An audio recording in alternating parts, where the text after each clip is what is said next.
दोस्तों, आज हम एक्सीलरेशन के बारे में जानेंगे। एक्सीलरेशन यानी जिसको हिंदी में हम त्वरण कहते हैं। त्वरण को ही हम वेग में परिवर्तन की दर भी कहते हैं।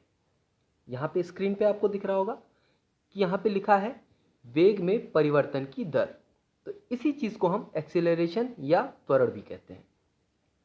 ये जो त्वरण है ये आता क्यों है, ये होती क्या चीज़ है, सबसे पहले हम ये समझते हैं। देखिए, कोई सामान है, अक्सर नॉर्मली अगर हम त्वरण की बात अगर आती है कहीं भी या एक्सेलरेशन की बात आती है, तो एक्सीलरेशन से आप रिलेट करते होंगे जो गाड़ियों में एक्सीलरेटर हम घुमाते हैं। मोटरसाइकिल हो गई, बाइक हो गई, कार हो गई, जो भी गाड़ी है उसमें हम जो एक्सीलरेटर होता है उसको घुमाते हैं तो हमारी गाड़ी तेज़ चलती है, कम करते हैं तो धीमी चलती है। तो वो जो एक्सीलरेटर होता है वही हमारा एक्सीलरेशन होता है। ठीक है, नॉर्मल लाइफ में कोई पूछता है एक्सीलरेशन, तो वही एक्सीलरेशन है, उसी के बारे में हम पढ़ रहे जा रहे हैं, या जहाँ सुनते हैं वहाँ हम उसी एक्सीलरेशन के बारे में सुनते हैं। देखिए, एक्सीलरेशन क्या है? एक्सीलरेशन को हम कहते हैं प्रति सेकंड, आप मान लीजिए प्रति सेकंड में वेग में जो परिवर्तन होता है उसी को हम एक्सीलरेशन कहते हैं। ठीक, वेग क्या होता है? वेग हम जानते हैं, अगर नहीं जानते तो मैं एक बार थोड़ा सा रिपीट कर देता हूँ। विस्थापन बटे समय, यानी इकाई समय में जितना विस्थापन कोई वस्तु करती है। विस्थापन का मतलब डिस्प्लेसमेंट। डिस्प्लेसमेंट क्या होता है? किसी दो बिंदु के बीच में जो सीधी रेखा होती है उसी को हम विस्थापन कहते हैं। ठीक है, तो किसी दो बिंदुओं के बीच में जो विस्थापन हुआ है वो कितने समय में हुआ है उसी को हम कहते हैं वेग। यानी मान लीजिए ये 2 किलोमीटर की दूरी थी, ठीक, या 2 मीटर मान लीजिए, जो भी मान लीजिए 2 किलोमीटर की दूरी थी और ये 2 किलोमीटर तय करने में हमको 10 मिनट का समय लगा। ठीक, 10 मिनट का समय लगा, तो यहाँ पे वेग क्या हो जाएगा? वेग हो जाएगा हमारा 2/10 किलोमीटर प्रति मिनट, क्योंकि 10 मिनट का समय लग रहा है, तो 2 किलोमीटर बटे 10 मिनट, ये हमारा आ जाएगा वेग। तो इसी को हम वेग कहते हैं। अब आते हैं एक्सीलरेशन पे। देखिए, अगर समय अंतराल का मतलब जो टाइम डिफरेंस है, टाइम डिफरेंस कभी कभी होता है कि गाड़ियाँ चलती हैं और हमें महसूस नहीं होता कि यहाँ पे वेग में कोई परिवर्तन हो रहा है। ठीक, ऐसा लगता है कि समय के साथ जो वेग है वो नियत रहता है।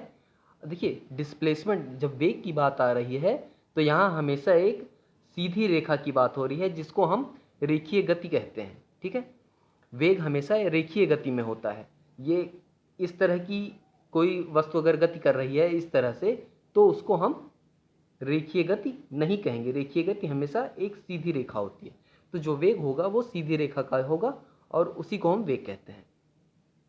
होता क्या है कि कोई वस्तु है वो एक सरल रेखीय गति के दौरान, मतलब एक सरल रेखीय गति करती है, तो उसके साथ जो समय होता है, समय के साथ वो वेग जो है नियत रहता है। जो वेलोसिटी है, वेग का मतलब वेलोसिटी जो है वो कांस्टेंट रहता है।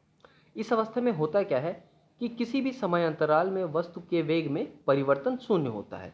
देखिए, जब वेग कांस्टेंट हो गया, वेलोसिटी कांस्टेंट हो गई, नियत हो गई, तो वेग परिवर्तन नहीं हो रहा है। वेग परिवर्तन नहीं हो रहा है तो हर समय पे वो वस्तु जो है, वो गाड़ी जो है एक समान स्पीड से, एक समान वेलोसिटी से चल रही है, तो वहाँ पे परिवर्तन शून्य हो जाता है। लेकिन जब असमान गति से वेग चल होता है, जब वेलोसिटी असमान है यानी कांस्टेंट नहीं है, तो क्या होता है? समय के साथ परिवर्तित होता है।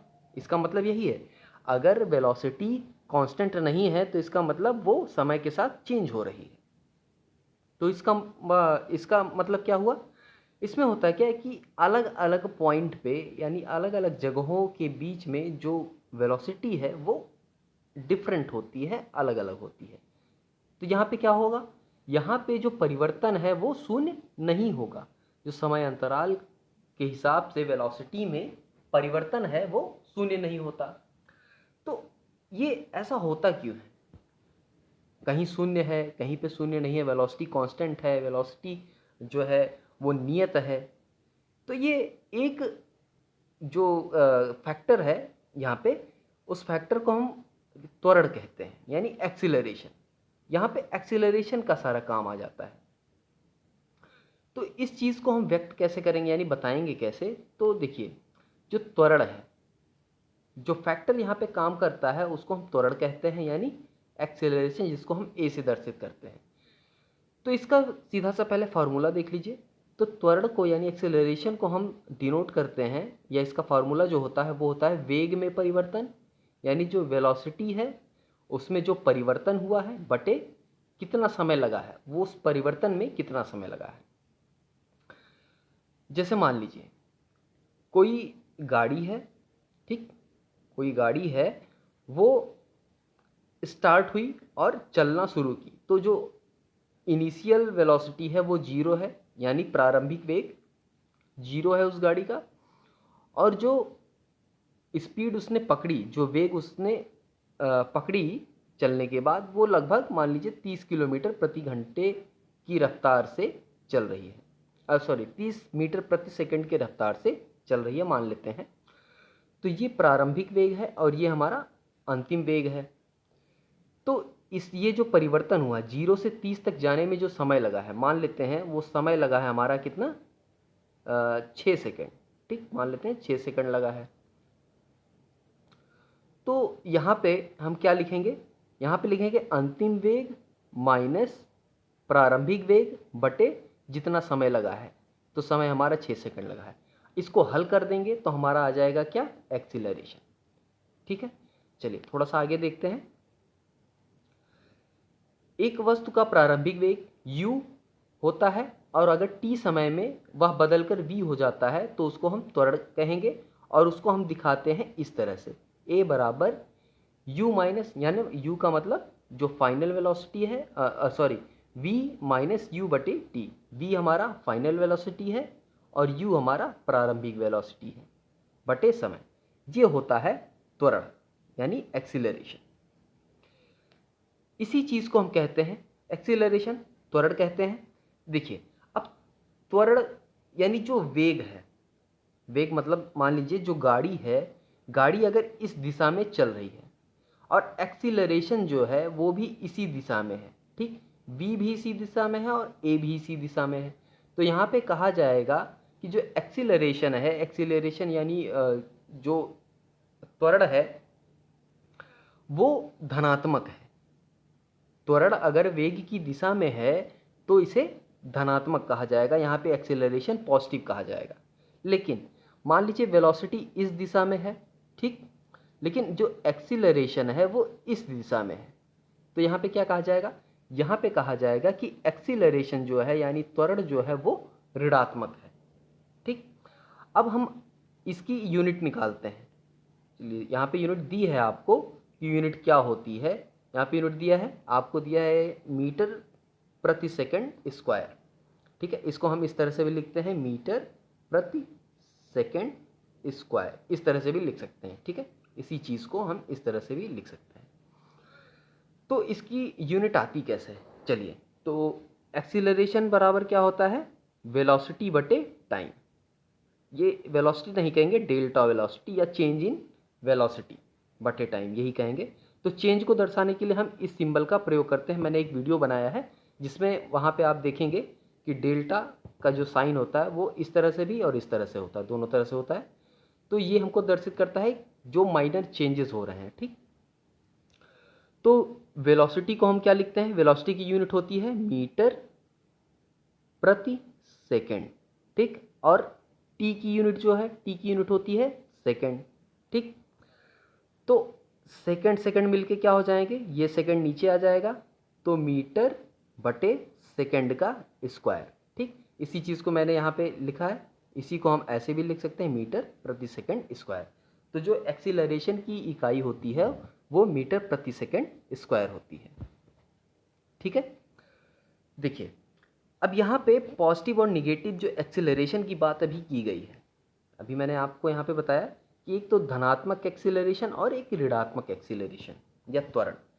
ये कैसे होगा, ये कहाँ पे ये चीज़ें आती हैं? देखिए, जब कोई वस्तु फ्रीली फ्रीली फॉलन बॉडी होती है, आसमान से एक हवाई जहाज़ जा रहा था और उस हवाई जहाज़ में बैठे किसी व्यक्ति ने, मान लीजिए हेलीकॉप्टर है, वहाँ से किसी व्यक्ति ने एक पत्थर का टुकड़ा गिरा दिया, तो क्या होगा? वो ऐसे गिरता हुआ पृथ्वी तक आएगा वो पत्थर। तो इस बॉडी पे जो एक्सीलरेशन होगा उसको हम पॉजिटिव एक्सीलरेशन कहेंगे, क्योंकि क्या है, वेलोसिटी पृथ्वी की तरफ है और जो एक्सीलरेशन लग रहा है वो भी पृथ्वी की तरफ ही लग रहा है। और जो एक्सीलरेशन लग रहा है उसका मान क्या होगा? फ्रीली फॉलन बॉडी पे कोई भी आसमान से कोई वस्तु गिर रही है पृथ्वी की तरफ, तो वहाँ पे जो एक्सीलरेशन काम करेगा वो होगा 9.8 मीटर प्रति सेकंड स्क्वायर। ठीक है, ये होता है एक्सीलरेशन का मान अगर कोई वस्तु आसमान से धरती पे गिर रही है बिना किसी विरोध के, यानी फ्रीली फॉलन बॉडी जिसको हम कहते हैं। ठीक है, तो यहाँ पे एक्सीलरेशन और वेलोसिटी की दिशा एक है, इसलिए इसको धनात्मक एक्सीलरेशन कहेंगे। वहीं अगर कोई वस्तु, कोई व्यक्ति है, यहाँ पे मान लीजिए कोई व्यक्ति है, ठीक, उसने एक पत्थर को ऊपर फेंका, ठीक, ऊपर को फेंक दिया, तो यहाँ पे एक्सीलरेशन जो काम करता है अर्थ पे, पृथ्वी पे, वो तो इसी दिशा में काम करेगा।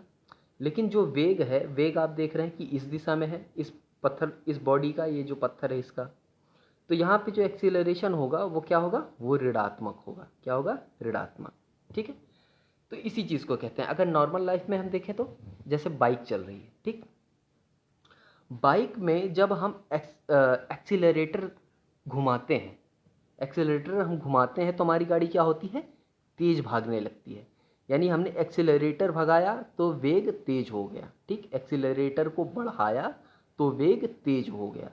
तो एक्सीलरेटर और वेलोसिटी जो है, वेग जो है, एक ही दिशा में है, तो उस समय जो धनात्मक होगा एक्सीलरेशन।